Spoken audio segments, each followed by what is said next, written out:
하나님의 마음이라고 하는 제목으로 여러분들과 함께 은혜를 나누고자 합니다.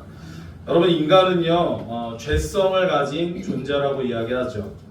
그러므로 인간의 숨겨진 죄악의 본능이 익명성을 가지고 나타나게 될 때에, 즉 어떤 행위의 주체가 누구인지 드러나지 않을 때에 집단적인 악이 발생한다라고 하는 사실입니다.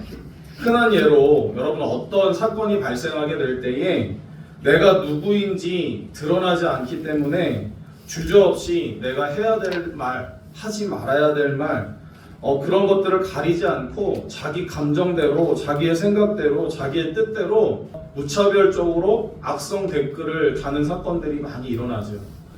여러분, 그래서 미국의 신학자 라인홀트 니버는요, 인간은 한 사람씩 개인을 보면 꽤 선하고 도덕적인 것 같은데 그런 사람들이 모여서 이루어진 사회는 매우 부도덕하다라고 이야기합니다.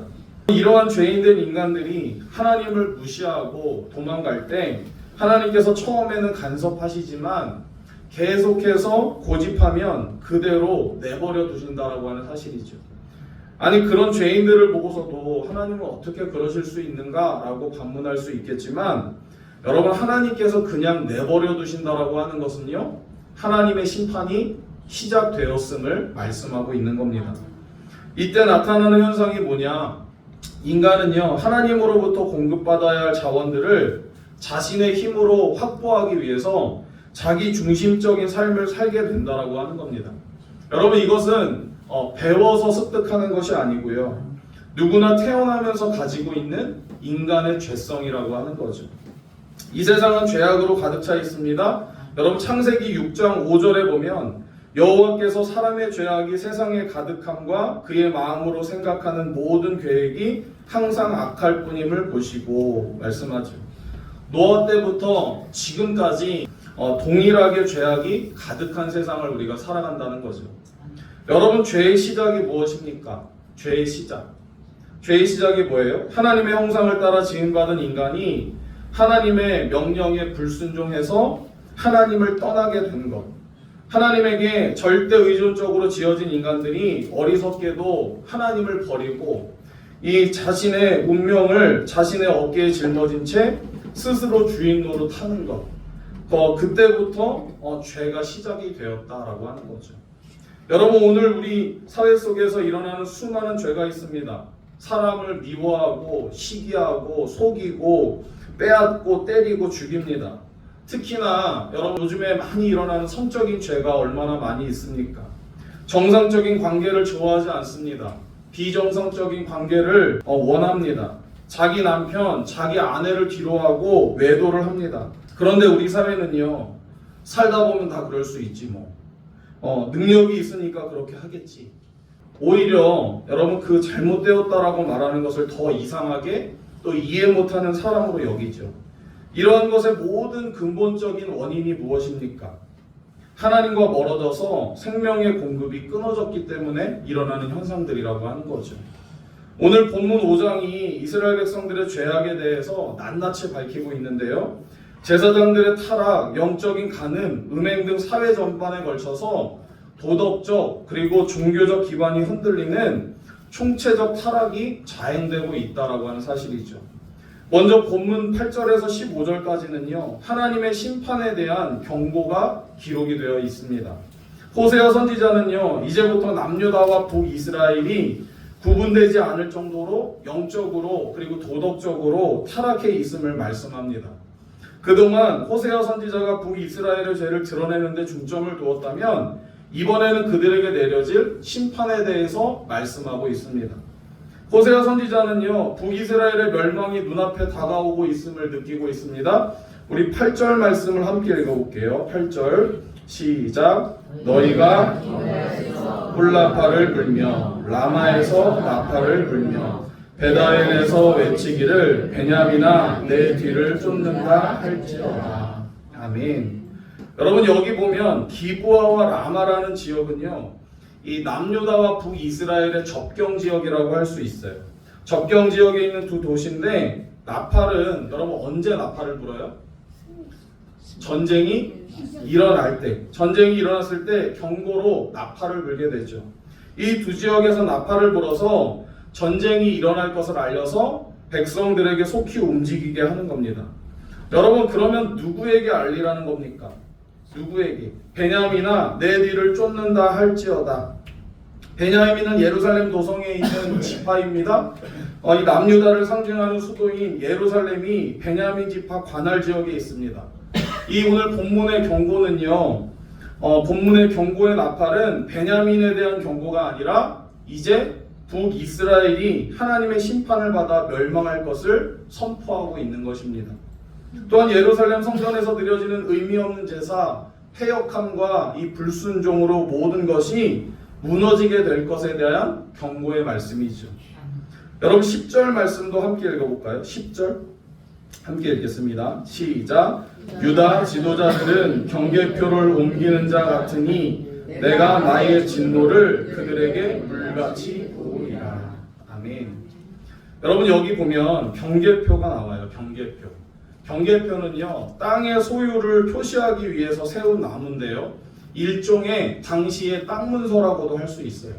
그러니까 그 땅을 표시하기 위해서 경계표를 세워두는 거죠. 고대 사회에서는요, 토지 소유자들의 법적인 증서를 가지고 있는 경우가 많지 않았어요. 요즘같이 땅 문서를 문서화 시켜서 가지고 있는 경우가 많지 않았죠. 그래서 소유권을 나타내기 위해서 사용하는 것이 바로 경계표였다라고 하는 거예요. 여러분, 그래서 하나님께서는요, 이스라엘 백성들에게 경계표를 마음대로 옮기는 것을 금하셨습니다. 신명기 27장 17절에 보면 우리 함께 읽어볼게요. 시작. 그의 이웃의 경계표를 옮기는 자는 저주를 받을 것이라 할 것이요 모든 백성은 아멘 할지니라. 아멘. 경계표를 늘리는 것은요, 단순히 그 소유를 늘리는 것뿐만 아니라 어렵고 가난한 자들의 고통을 외면하고 자기 자신의 욕심을 채우는 행위였기 때문에 하나님께서 율법적으로 금했다라고 하는 거예요. 여러분, 이 경계표를 옮기면 어떻게 돼요? 내가 이쪽에서 내 땅을 좀 넓히기 위해서 옮기면 그 옆에 있는 땅 주인은 어떻게 돼요? 그만큼 땅이 줄어들게 되는 거죠. 그래서 이 경계표를 함부로 옮길 수가 없다라고 하는 거죠. 유다의 지도자들이 땅의 경계표를 옮기는 것처럼 자신의 필요에 따라서 악과 선을 마음대로 규정했습니다. 뇌물을 받고 부정한 재판을 했습니다. 그리고 힘없고 약한 자들을 착취합니다. 그래서 하나님은 내가 나의 진노를 그들에게 물같이 부으리라고 말씀하고 있는 겁니다. 하나님께서 진노하신다는 거죠. 여러분, 오늘 우리 사회도요, 잘못된 가치관에 의해서 참과 거짓, 그리고 진리와 비진리에 대해서 경계선이 없습니다. 여러분, 그런데 세상이 그런데 이게 현실인데 하면서 합리화시키죠. 절대적인 진리가 무시되는 그런 시대 속에 살아가고 있습니다. 마치 경계표를 자기 마음대로 옮기는 것과 같이 살아가고 있다라고 하는 거예요. 여러분, 이어서 11절 말씀 한번 읽어볼게요. 11절 시작.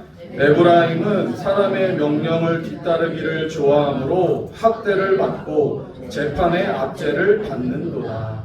아멘.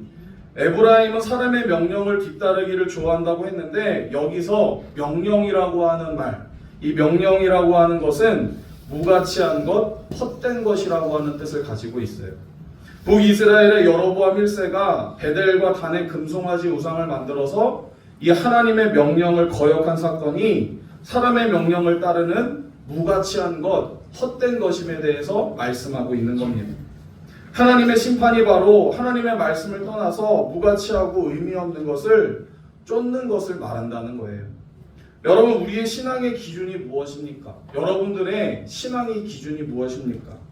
일반적으로 많은 성도들이 신앙의 잘못된 기준을 가지고 있습니다. 자신의 감정, 느낌, 마음의 상태, 지난밤에 꾸었던 꿈들을 신앙의 기준으로 삼죠. 그러나 우리의 감정은 얼마나 변덕스러운지 하루에도 수십 번씩 바뀌는 게 우리의 마음입니다. 우리는 자신의 경험을 신앙의 근거로 삼습니다. 그러나 우리의 경험도 절대적이지 않다라고 하는 거죠. 주어진 환경에서 얻을 수 있는 것이 제한적입니다. 또 다른 하나는요, 특정한 사람의 신앙을 기준으로 삼는 경우가 있어요. 교회 안에 목회자나 영적인 능력을 가진 분을 신앙의 기준으로 삼기도 합니다. 그런데 여러분, 여기에도 위험성이 있다는 거예요. 여러분, 목회자 역시도 불완전한 존재라고 하는 겁니다. 그러하기 때문에 완전하지 않기 때문에 이런 신앙의 기준을 삼는 것은 위험하다라고 하는 거죠. 목회자를 존중하며 따르는 것은 옳지만 그 사람을 신앙의 절대 기준이 될 수가 없음을 말씀하고 있습니다. 여러분, 그렇다면 건강한 신앙의 기준이 무엇입니까? 건강한 신앙의 기준.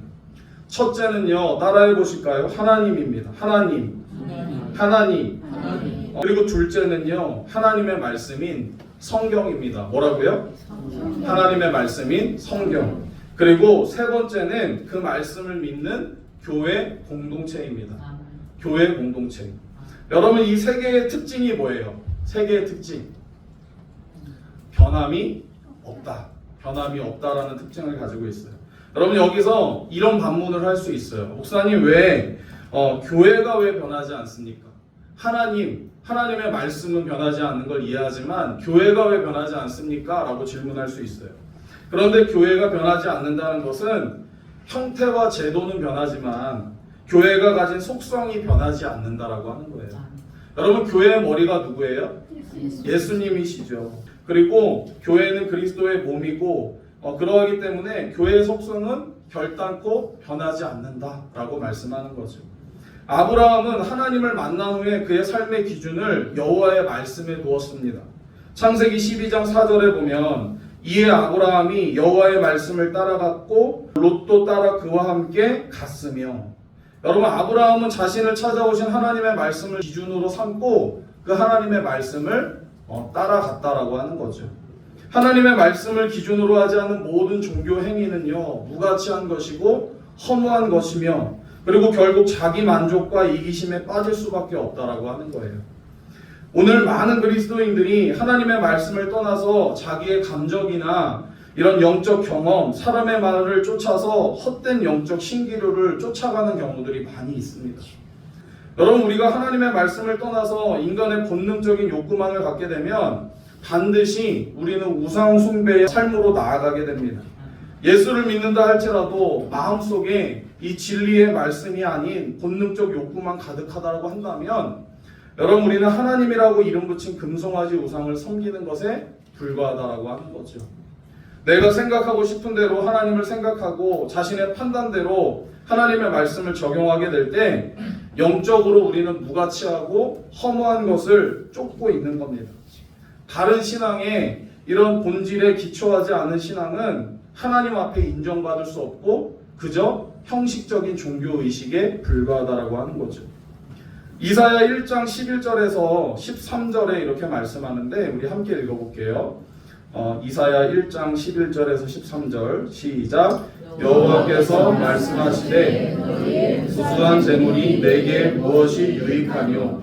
나는 순양의 번제와 살찐 짐승의 기름에 배불렀고 나는 수송아지나 어린 양이나 순년소의 피를 기뻐하지 아니하노라. 너희가 내 앞에 보이러 오니 이것을 누가 너희에게 요구하였느냐? 내 마당만 밟을 뿐이니라. 헛된 재물을 다시 가져오지 말라. 분향은 내가 가증히 여기는 바요. 월삭과 안식일과 대회로 모이는 것도 그러하니 성회와 아울러 악을 행하는 것을 내가 견디지 못하겠노라. 아멘. 여러분, 이 말씀은요, 공적 예배를 폐지하라고 하는 말씀이 아니에요. 하나님께서는 말씀을 떠난 무가치하고 헛된 예배를 받지 않으시겠다라고 말씀하는 겁니다. 오늘 우리에게 얼마나 정확한 경고의 말씀입니까? 이 세상의 모든 사람들은요, 소멸될 것 그리고 무가치한 것을 쫓아다니죠. 거기에 노예가 되어 있습니다. 여러분, 요즘에 보면 정보화 시대라고 해서 우리는 빠른 것에 중독이 되어 있습니다. 마치 속도 경쟁을 하듯이 우리 사회는요, 급변화하는 사회를 살아가고 있습니다. 속도가 느린 것은요, 인정해주지 않아요. 쓰레기 취급을 받습니다. 현대인들은 빠른 속도를 즐기고 있지만 여러분, 우리들의 마음과 이 영혼은 깊은 절망과 어둠으로 이끌려 간다라고 하는 사실이죠. 그러나 자비하시고 긍휼하신 하나님은요, 결코 조급해 하시지 않는다라고 하는 겁니다. 달려가지 않으시고 한없이 저와 여러분들을, 우리를 기다리시는 분이십니다. 여러분, 이 시간 조용히 멈춰서서 과연 내가 지금 어디로 달려가고 있는지, 내가 어느 곳을 바라보며 달려가고 있는지, 내가 추구하고 쫓아가는 것이 과연 하나님 앞에 합당한 것인지, 아니면 하나님 나라에 무가치하고 허무하게 된 것만 내가 쫓고 있는 것은 아닌지, 여러분들의 신앙을 한번 점검해 볼 수 있기를 바랍니다. 이어서 우리 13절 말씀도 읽어볼까요? 13절 함께 읽겠습니다. 시작. 에브라임이 자기의 병을 깨달으며 유다가 자기의 상처를 깨달았고, 에브라임은 아스루로 가서 야렙 왕에게 사람을 보내었으나 그가 능히 너희를 고치지 못하겠고 너희 상처를 낫게 하지 못하리라. 아멘.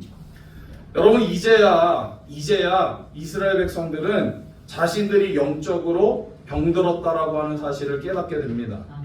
그런데 깨닫기는 깨달았는데 처방이 잘못된 거예요. 근본적인 문제를 잘못 깨달았다라고 하는 거죠. 그렇다면 그들의 근본적인 문제는 무엇입니까? 그들이 왜 그렇게 고통을 당하고 아픔을 당하는 것입니까? 하나님의 백성들이 하나님의 방법대로 살지 않고 이방인들과 똑같은 방법으로 똑같은 가치관을 가지고 살아가는 거죠. 그래서 하나님께서 12절에 그러므로 내가 에브라임에게는 좀 같으며 유다 족속에게는 썩이는 것 같도다 라고 말씀합니다. 좀이나 썩는 것은 겉으로 드러나지는 않지만 그 속이 썩어 들어가는 것입니다. 하나님의 심판은요, 좀과 썩이는 것 같이 말없이 서서히 진행되고 있다라고 말하는 거죠. 이스라엘 백성들은 조금씩 자각 증상을 느끼고 있습니다. 그러나 영적 질병의 처방이 잘못되었습니다. 그들은 질병을 통해서 죄 문제를 깨달은 것이 아니라 어디로 달려가요? 그들이 어디로 달려갑니까? 그들은 아스루에서 야렙 왕에게 사람을 보내어서 자신들의 고통의 문제를 해결한다고 하는 거죠. 이 얼마나 어리석습니까? 그들이 질병으로 고통당하는 것은 하나님을 버리고 하나님의 사람의 말을 들으면서 헛된 우상을 숭배한 결과가 아니겠습니까? 그러면 그 문제의 해결자이신 하나님께로 돌아가야죠. 그들이 사람을 찾아갈 게 아니라 하나님께로 돌아와야 합니다. 문제가 무엇인가를 아는 것도 중요하지만 그 문제를 해결할 수 있는 길이 하나님께 있음을 아는 것이 진정한 지혜라고 하는 겁니다. 여러분, 때리는 분이 누구세요? 때리는 분 하나님이시잖아요. 때리는 분이 하나님이시잖아요. 말을 안 들으니까 하나님께서 매를 드신 거잖아요.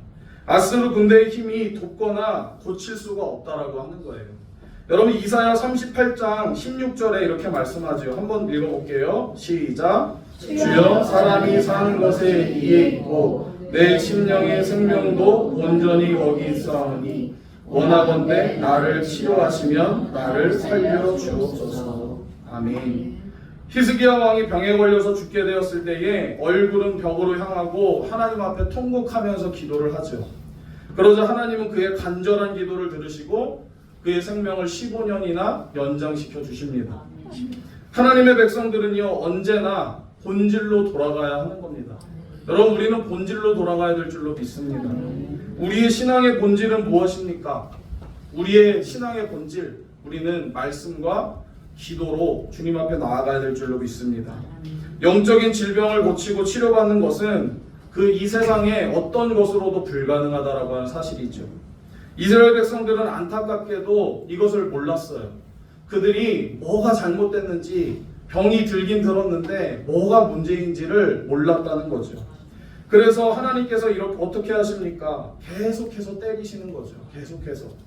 15절 말씀 한번 읽어볼까요? 15절 시작. 그들이 그 죄를 뉘우치고 내 얼굴을 구하기까지 내가 내 곳으로 돌아가리라. 그들이 고난받을 때에 나를 간절히 구하리라. 아멘. 쉬운 성경의 번역으로 한번 읽어보면요, 나는 내 본래 자리로 돌아가서 그들의 자신들의 지은 죄를 인정하고 뉘우칠 때까지 줄곧 기다리겠다. 이렇게 말씀하십니다. 이것은 하나님의 백성들을 어떻게 해요? 결코 포기하지 않으시겠다라고 하는, 끝까지 기다리시겠다라고 하는 하나님의 마음의 표현입니다. 바꾸어 말하면 죄를 깨달을 때까지, 고난이 임할 때까지 때리시겠다는 거예요. 부모가 자녀에게 매를 들 때에도 그런 마음 아니겠습니까? 하나님은 우리를 너무 사랑하시기 때문에 오직 나는 하나님 말씀밖에 없습니다. 문제 해결은 하나님밖에 없습니다. 라고 하는 신음소리가 흘러나올 때까지 때리시겠다는 거예요. 죽으라고 때리시는 것이 아니라 치유와 회복을 위해서 그들이 다시금 돌아오게 하기까지 하나님은 매를 드시겠다는 거예요. 그러나 하나님의 백성들이 고난 속에서 깨닫고 회개하고 주 앞에 돌아와서 그분의 얼굴을 구할 때 하나님은 심판 가운데서도 은혜를 베풀어 주신다라고 하는 겁니다. 여러분, 하나님은 그 아들을 우리에게 보내주셨습니다. 사랑하는 독생자 예수 그리스도를 십자가에 매어 다시기까지 우리를 사랑하신 분이십니다. 그러므로 우리에게 모든 것을 요구할 권리가 있습니다. 그럼에도 불구하고 오늘도 여전히 한 영혼도 빠짐없이 다시 돌아오기를 기다리고 계신다라고 하는 거죠. 여러분, 이것이 은혜요 축복인 줄로 믿습니다.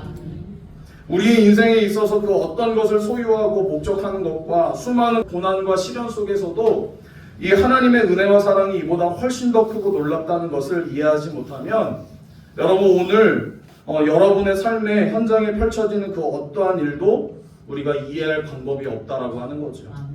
우리는 끊임없이 하나님보다 고통과 어려움을 면하는 일에 정말 이 세상이 형통을 요구하는 일을 늘 우선하며 살아갑니다.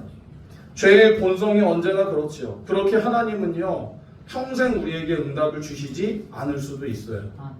여러분, 자녀를 키우다 보면 사춘기에 접어들 때 자녀가 부모에게 반항을 하죠. 아마 개인마다 또 자녀들이 그런 경험이 있을 테고 아마 본인들도 스스로가 그런 경험이 있을 겁니다. 어떻게 반항합니까?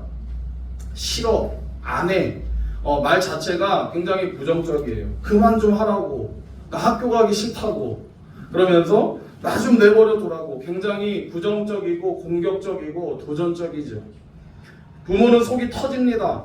엇나갈까봐, 더 엇나갈까봐 이제 좀 더 크면요 매를 들기가 좀 겁이 나요.